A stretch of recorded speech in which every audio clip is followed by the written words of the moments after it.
Why can't anything go my way? Why is the world out to get me? If you've ever said these words to yourself, you're a pathetic little cuck. And let me tell you, you're a victim. You're always going to be at the mercy of the outside world.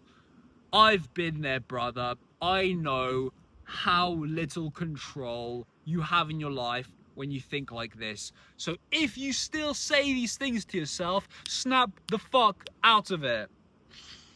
Let me tell you a little story, right? It was lockdown. It had just finished and I was back to reality of sorts. I'd been working from home, smoking weed all day, going on adventures in the forest, and,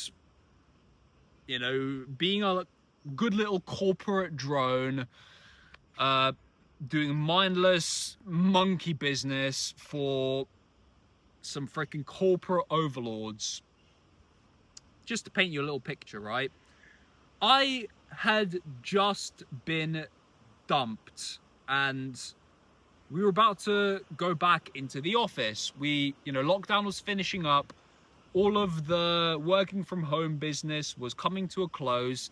And I had been seeing a girl who I had completely simped over, put on a pedestal, had absolutely no frame, was pandering to, wouldn't challenge her. Basically, every single mistake you could possibly make in a relationship I had made, and inevitably I got dumped. And like a little victim, I thought, oh, poor little me, she doesn't even know what she's missing. Oh, why did this have to happen to me? Because I'd put all my eggs in that basket. I had developed my sense of happiness, my sense of joy and fulfillment based around that relationship. So after it happened, I was down in the dumps, even though we never even fucked, right? I wouldn't say it was a relationship. It wasn't even a relationship. We didn't even become girlfriend and boyfriend. We only just started seeing each other. We only just started getting to know each other, and I was already so emotionally invested. Obviously, I repulsed her. Obviously, she wanted to get rid of me. Is it any wonder? No. But either way, at the end of the day, what had to happen happened. I got dumped, and so I was really feeling sorry for myself. I wasn't doing anything to take violent, relentless action to become that guy who could attract the next girl. Obviously, I was still, going on Hinge, trying to, set up more dates. I actually was talking to more girls immediately afterwards, but I was still simping over this girl who wasn't even anything special, who had dumped me, and so I didn't even want to go on any dates because I was still so attached to her and shit. But at the end of the day, this mental turmoil caused me to make a massive mistake. I had literally just passed my driving test, the week after getting dumped, and I was still sad. I was still, a pathetic little loser. And I didn't have any accountability, any sense of personal responsibility. So I was procrastinating buying car insurance. I had just got my license. I was driving my first car that I had bought months and months ago to learn on. And I had a little hope because it was summer. I was like, okay, it's summer. I can drive now. Let me freaking go on a whole bunch of dates and forget about this girl. And that didn't end up happening, right? What ended up happening was I was driving. I was, feeling sorry for myself. My brain was foggy as all hell because I had smoked an insane amount of weed and stuffed my face with fucking kebab the night before. So I was driving along I was driving along. I was. My apologies for this instability. There's a little bit of wind right now. Yeah. So, I was driving along, and there was a motorbike in front of me. And because my mind was foggy, I was, spiraling in this negative self-talk. I wasn't diligent. I wasn't keeping my distance. So the bike stopped quite suddenly, and I swerved to avoid him. I swerved, and in the opposite lane, a car came at me, smashed into me, and sandwiched me in between a car that was behind me. So essentially, I caused a head-on collision in which 2 other cars were involved. Entirely my fault for being a mindless buffoon, for being a cuck little victim, feeling sorry for myself, and not being diligent and aware. Like I already said, I didn't have insurance on that car, and so soon after this happened, I was lying in the ambulance. No, let me fast forward. I jumped out of my window because the door was closed. I was in a mad panic, like, oh my God, did I hurt anyone? Did I kill anyone? Thankfully not. Thank God that I was the only person who got injured. I broke my toe, broke my foot, did a little bit of damage to my arm and stuff. Nothing too bad, but I ended up obviously, sitting, in a panic, like, oh my God, I don't have insurance. I don't have insurance. What's going to happen to me? What's going to happen to me? Oh, am I going to go to jail? Or am I going to have to pay thousands in fines? Because I was a cucked little victim and I thought the world was out to get me. And, it all came back to poor little me. And the ambulance came and it took me away on a stretcher because it was standard procedure, even though I wasn't that injured. And I remember the police also came. They were standing over me in the back of the ambulance, and they were, getting details and stuff. Talking about, the car wasn't insured in my name. It was insured in my dad's name. And I was like asking, what's going to happen to me? And they're like, you'll probably get a dangerous driving violation. You're probably going to have to get an insurance, claim and stuff, like paying fines and stuff. And so I was like, my life is ruined. Everything is over. Pathetic little victim, like I already said. And I remember very specifically, I heard the police talking outside after they were done with me, and they're like, he's feeling really sorry for himself. Like even those officers knew what a little cock I was. But anyway, that was the start of a massive downhill spiral in my mental health, because I was dreading what was going to happen to me, because I was feeling so sorry for myself, a cucked little victim and all that. I very quickly devolved my mental health into just this pit of anxiety. Funny thing is, nothing ended up happening to me. Literally, the police said they would contact me later that week. It's been, 4 years? And they still haven't said anything to me. So I basically got away with it, So all of that mental turmoil was for nothing. But this led to a series of brutal insomnia where I couldn't go to sleep anymore. I just couldn't fall asleep. I would get maybe 2-3 hours of sleep a night if I was lucky. And this just fed into this cycle of pathetic victimhood, feeling so sorry for myself. Why can't life go my way? I would toss and turn all night thinking, what's gonna happen to me? Why did she leave me? This is why she left you, you little pussy. And this is essentially the story of someone who got cucked by the world. What this insomnia did for me is it put me in brutal sort of no cut. I'm gonna cut that out, you mark my words, okay bro? Okay, there's cuts, okay? We're gonna have to edit this shit. Oopsie daisy, oopsie daisy, oopsie daisy. Okay, so after this period of insomnia, I finally started to stop smoking weed. As a matter of fact, one of the last days that I smoked weed was the day of the car crash for a time.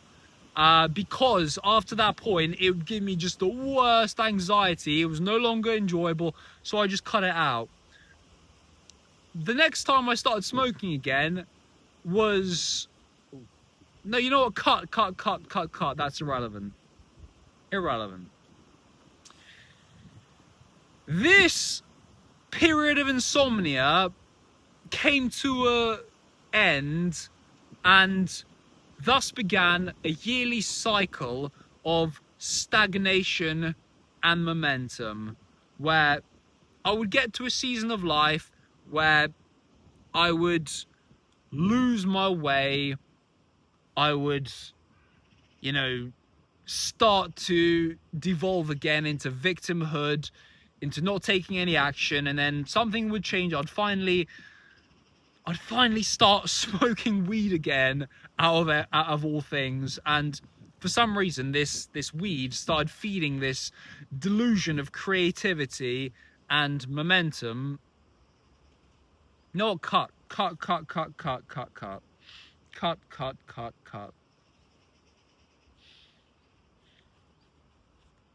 This is weird. Okay, cut.